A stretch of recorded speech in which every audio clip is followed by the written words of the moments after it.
The greatest wars in history weren't only fought on the battlefield.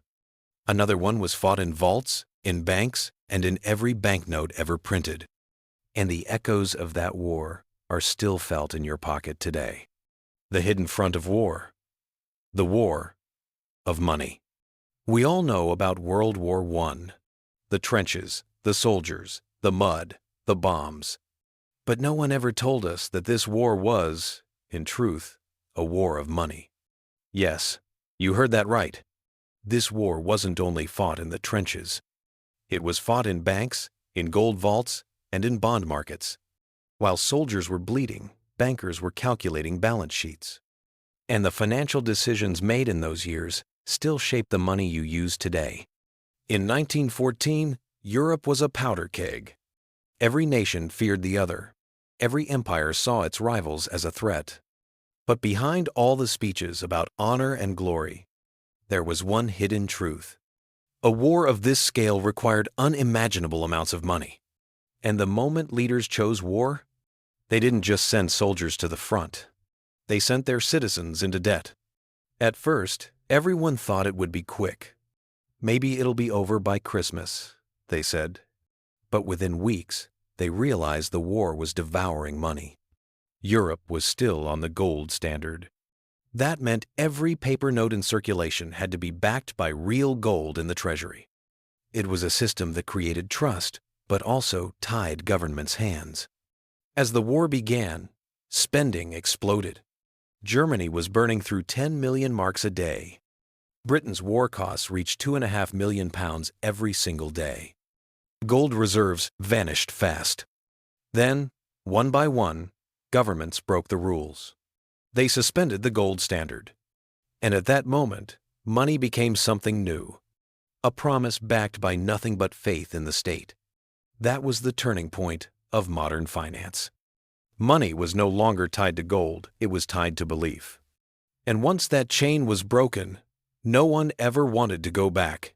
This was the birth of the second front of the war, the financial front. Germany, cut off from international markets by the British blockade, turned inward. They urged their citizens to invest for the fatherland. Millions bought war bonds, believing it was their patriotic duty. Posters showed heroic soldiers, proud families, and promises of victory and repayment. The result? Germany lost. The bonds became worthless, and millions of Germans saw their life savings vanish overnight.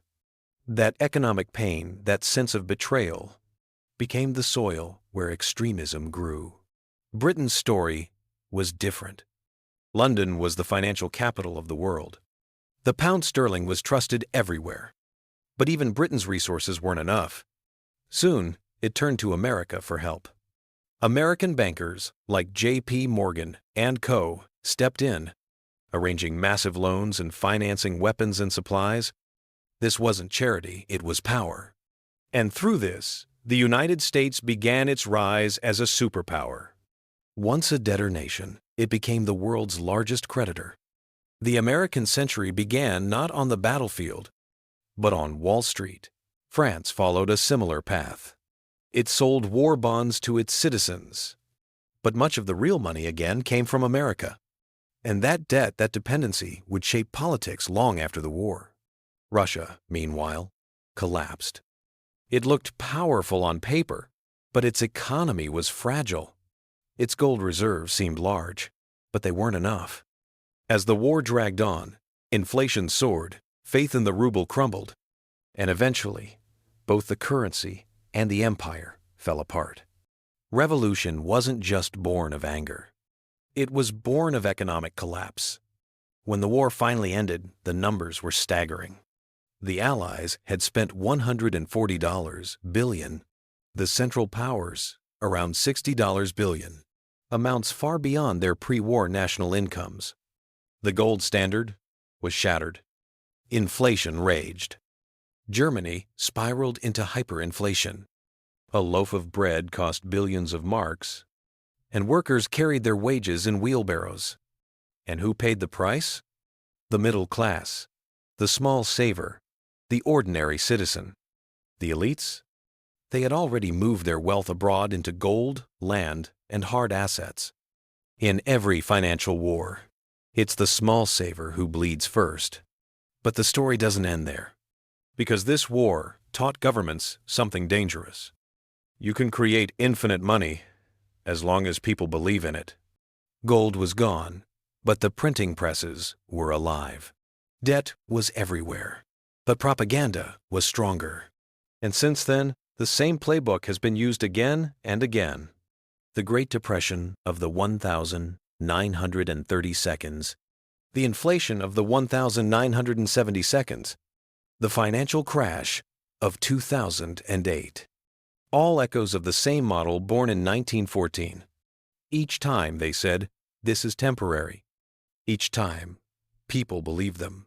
And each time, you paid the price. By 1918, Europe was drowning in debt. Britain owed the U.S. $4 billion. France owed $3 billion. To repay those debts, they demanded reparations from Germany. 132 billion gold marks. It was impossible. Germany printed money to pay and destroyed its economy in the process. Hyperinflation, poverty, anger, and extremism followed.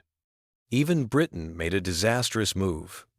In 1925, it returned the pound to its pre-war gold value, trying to restore greatness. But the economy was broken. The result? Deflation, unemployment, unrest. And once again, ordinary people paid the price. America, now the world's financial leader, created a new cycle. It lent money to Germany. Germany paid reparations to France and Britain. And they, in turn, used that money to pay back the U.S. It was a financial merry-go-round. Money going in circles until the Great Depression brought it all crashing down.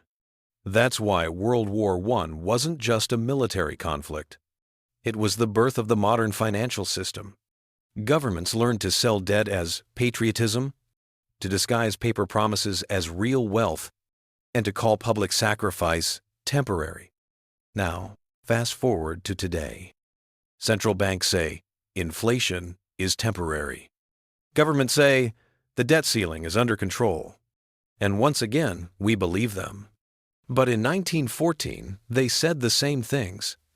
And people only realized the truth when their money became worthless. So remember this. Money is just paper. Real wealth is knowledge, awareness, and resilience. History doesn't repeat itself exactly, but it rhymes. And this rhyme is still being written. The story of money is the story of power. And in that story, those without knowledge always pay the price. If you want to uncover the truth behind history's curtain, subscribe to the channel, because the next chapter will take you even deeper.